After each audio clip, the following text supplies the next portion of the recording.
Is the DJI Osmo Pocket 3 worth getting? Well, let's look at some of the information that's been leaked and make our minds up from there.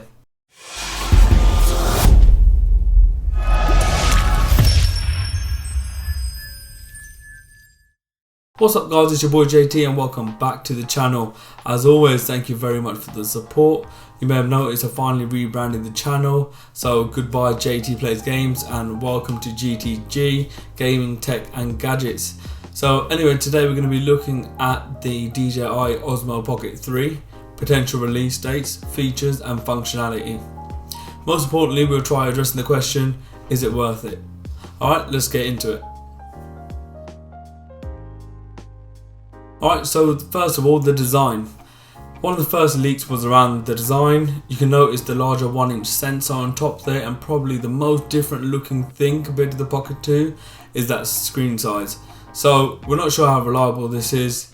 It's not an official kind of leak or anything, but a lot of people are saying the same thing around the screen size being bigger, which is one of the kind of drawbacks from the Pocket 1 and the Pocket 2.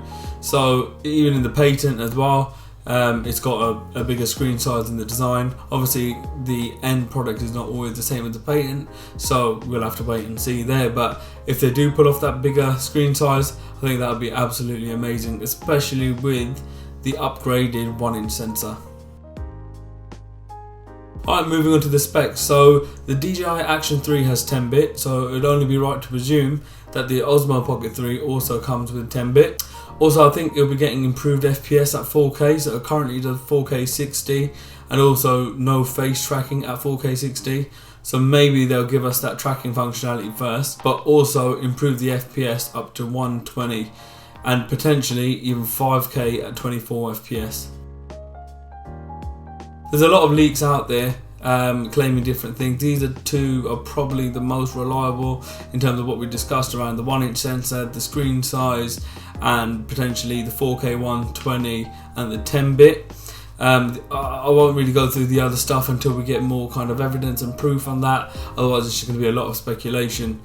But if we try answering the question, is it worth it? At this point, with the limited information we've got and that's out there, it's way too early to give a kind of definitive answer. However, based on some of the footage that I'm about to show you that I shot with the DJI Osmo Pocket 1, it really does depend on your uses. So I think I got really good footage out of it and it's a very good cinematic look. But guys, let me know what you think in the comment section down below. For me, I'm perfectly happy with the Pocket 1, which I only bought 3 weeks ago as a matter of fact, because it has better tracking capabilities than the Pocket 2, and that I don't need the wireless microphone capabilities that the Pocket 2 has. Where with the Pocket 1, if I ever did want to have an external mic, you can always plug it directly in.